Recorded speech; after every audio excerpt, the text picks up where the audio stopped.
Don't mock. I'm not a fool. And people who know me personally know that I am not a fool. But I won't get into the details of those. I just want people to realize that I'm not a fool. Don't mock. I'm not a fool. Don't mock. I'm not a fool.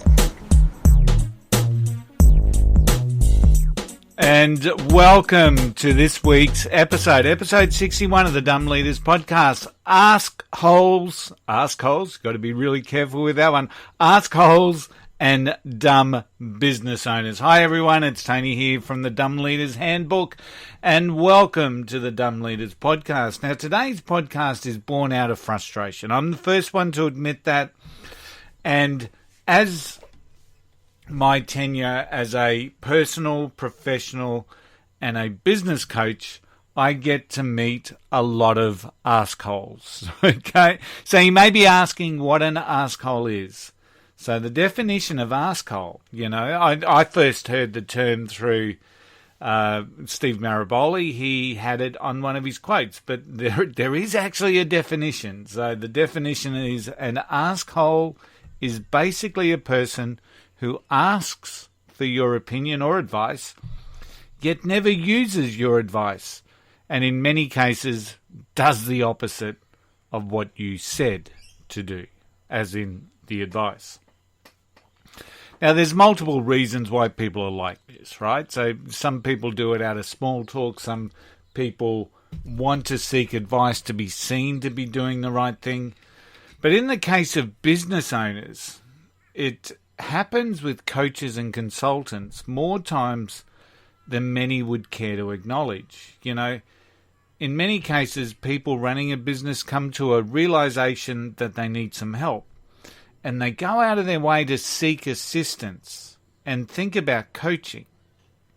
And as we know, many coaches will offer discovery calls or initial calls or induction calls. So there's many different names, but they'll offer a first call usually for free or at a reduced price. And that initial call really sort of helps to navigate the way on what it is that how the business is looking, what it's looking like, what they're looking to achieve, and building that rapport scenario around what that could potentially look like in terms of a coaching engagement. So it's also, what it does provide is an opportunity for the business coach or any of the coaches to add some value, to show some expertise and provide credibility to what, that they can offer, what they can offer to the business owner.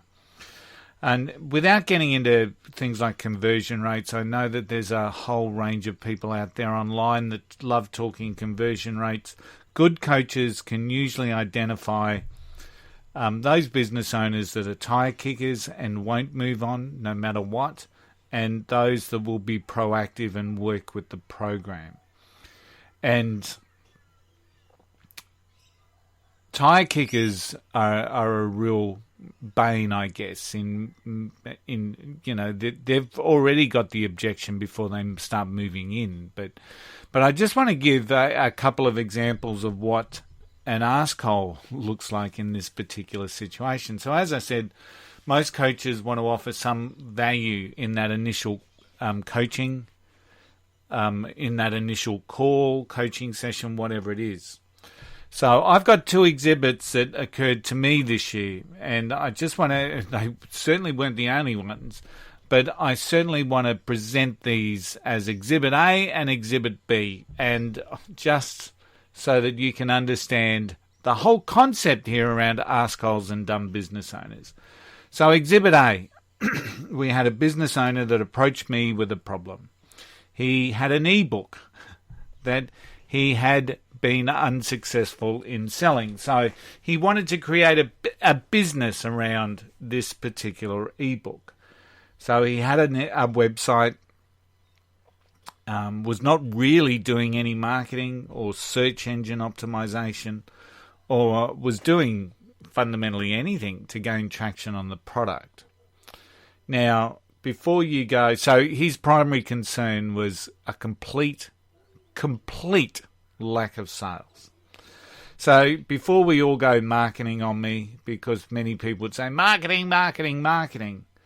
The reality with this was to review the basics of this particular offer. Now, remember, this was a discovery session, but I did want to give him something. Now, on the surface, his website looked okay. It was modern. It was relatively quick. He had it outsourced offshore. But when you actually looked and read the website, so did more than just a cursory glance, some of the things became really evident why, no matter what sort of marketing this particular person did or this particular business owner did, was not going to help them. So there was a bit of a bio picture of this business owner, and under the picture were the social media links. You know, very common now on websites, you have your social media links, and in many ways people check them out just to, check on the credibility of the person, what they're doing, see if they've got regular posts, see what else is available on them, that sort of stuff, right?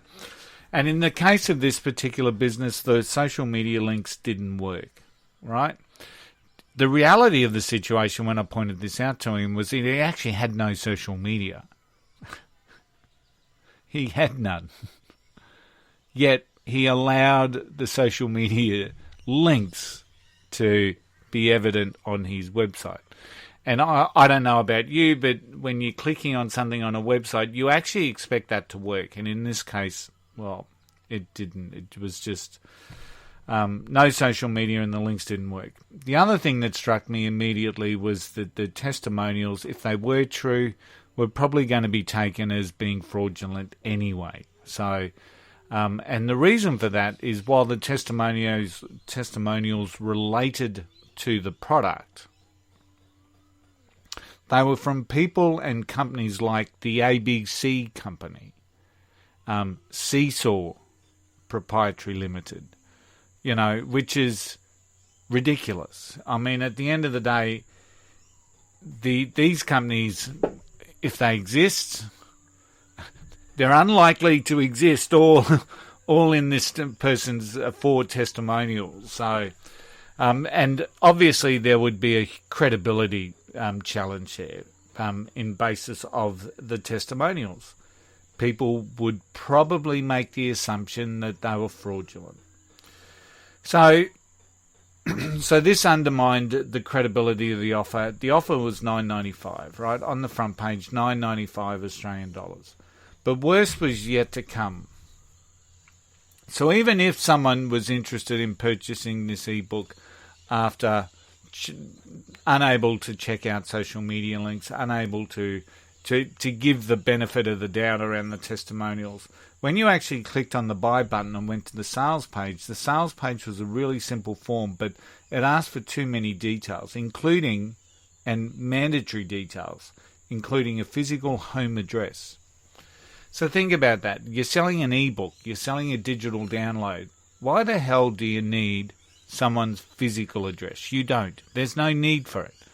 And, ultimately, even if someone had got to this stage, the likelihood of them giving you all your personal details, all their personal details, was probably not going to happen. So the front page was lacking in credibility and the sales form just created suspicion. And the whole website just decreased trust from the minute you landed on it. So even if people were landing on the website, they certainly weren't buying. So credibility was lacking. People would not be trusting of the product or the offer, and damaging the reputation and the future reputation of the product. Now, I spoke around these things, and for anyone that's fiddled or played with the website, they're relatively easy things to fix, right? But I spoke with him, this particular person, back in August, right? Early August. And as of today, the 28th of November, the website still sits completely untouched and still just reeking of no credibility, right? Now, the owner may be working on the program, but continuing to bemoan the lack of sales. He's potentially even bagging coaches who've done nothing to help him. He may even be using an expert in marketing to drive people to that website, but ultimately this won't help because the basics are just wrong. So if you're not going to listen, if you're not going to use, don't ask, right? So the reality here is that this person just refused to listen and just would not make the changes really needed. Now, Exhibit B is even simpler, right? So once again, the premise here, if you don't want to do anything to help yourself, don't ask for advice. So once again, this guy came to me, a young guy, or relatively young guy, I should say, wanting to grow his business. And when you want to grow your business, you actually need a basic understanding of business, right? You need the basic tenements of capability to actually turn your idea into a business. You need to be able to do what you say you're going to do. So on the surface of this website, this person offered 3 services or 3 separate businesses. And the way this person talked, they were 3 separate businesses, all right, all being offered on like a landing page style. There was a contract cleaning service, there was a career employment agency, and on the right-hand side, there was a registered training provider, right? So 3 clear, distinct offers were being made to the customer. And on the surface, while the website was, very basic and very rudimentary and unlikely to gain any level of traction based around that, it was, on the surface, relatively okay. But the only services that this particular person, in fact, the only income that he had been receiving was based around the contract cleaning services. So in terms of the employment agency and in terms of the training provider, they were ideas. He thought he could do it and he thought he might offer it. He just thought it was a good idea. So in speaking with him during our initial session, he told me many times of people that had ripped him off, and then seriously told me about these other people that were just pissing in his pocket. There's no other way to put it. About his ability to get lucrative government contracts to cement his business, right? So this is a guy on his webpage with 3 things saying, I'm a training provider, I'm an employment agency, and I'm a contract cleaner, right? And he's got people who I'm guessing are just telling him, you need to get a bit more business now, and you're going to get all of these government contracts.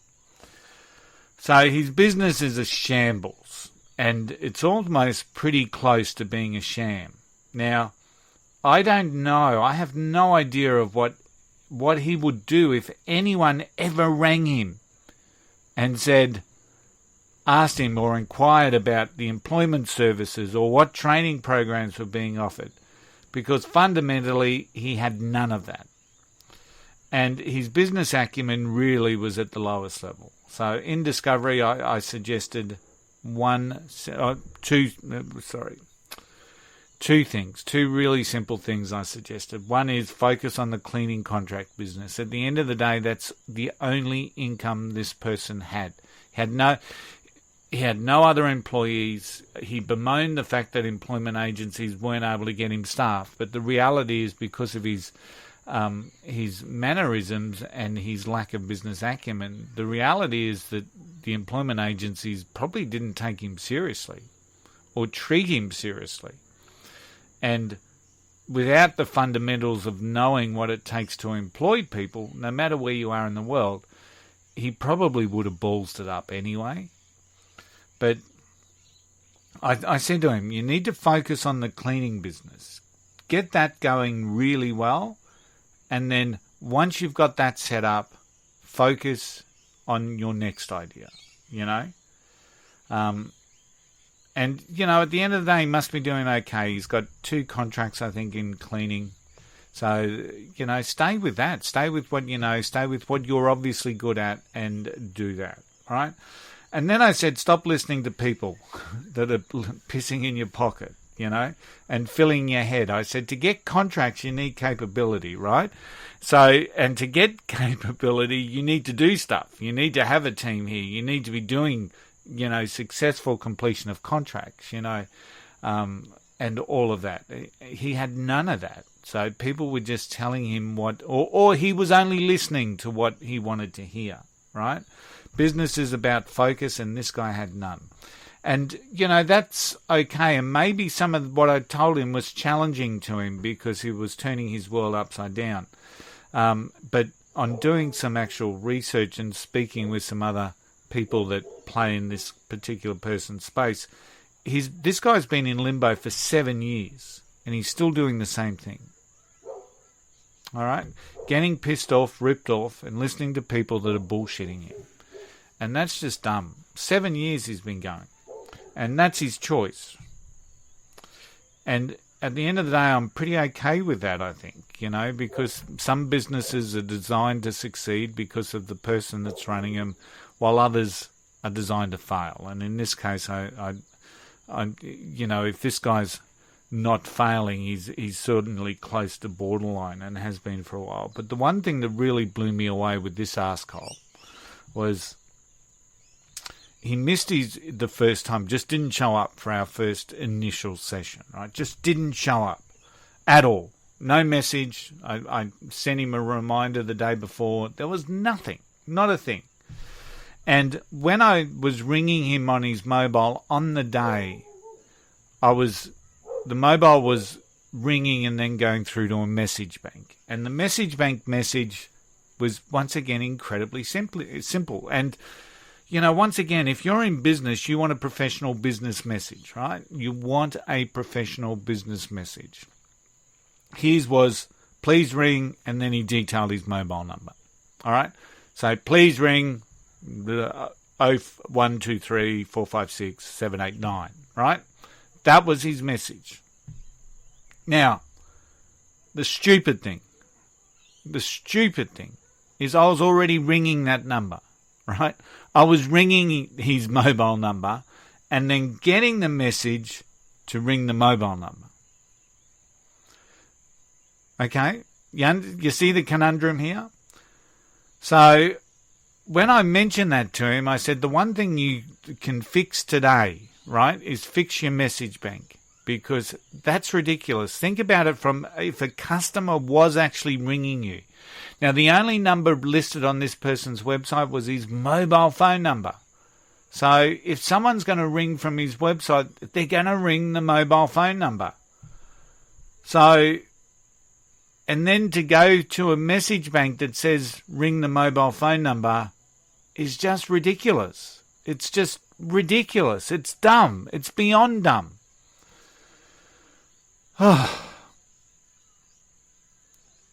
And, at the end of the day, it's not hard to change a message bank. 3 weeks after our initial call session, which went nowhere, the message is still there, saying ring the mobile number, and I rang today just to test, and the message is still there. That's 6 months, right? So something simple like that. If you want to create success, and you ask for advice, and people are prepared and happy and willing to provide you advice, add some value, at least think about doing it. Don't be an asshole and a dumb business owner. And when it's something as simple as change your message bank so that you don't frustrate and piss off customers, it's probably a good thing to do. So stop being assholes. Stop surrounding yourself with people that encourage your excuses. There are $1 million there are $1 million aspirational coaches out there quite happy to take your money with their programs. And without having the ability to take on simple advice, they won't do you any good anyway. They'll just happily take your money, and if you can't put what they suggest to you into place, you're just doing your dough. And once again, I hear stories about that all the time. For the record, I work with hundreds of business owners and leaders, and most of them are fantastic. Seriously, they take advice well, and some of them even can take that advice and take it further and research and get different ideas or enhancements on that advice. To all of those clients of mine, thank you. Thank you very much. So I hope that you've taken some real value out of our episode today. Askholes and dumb leaders, dumb business owners, not dumb leaders, it's dumb business owners. I hope you've taken some value. Until next week, I shall see you then. Bye for now.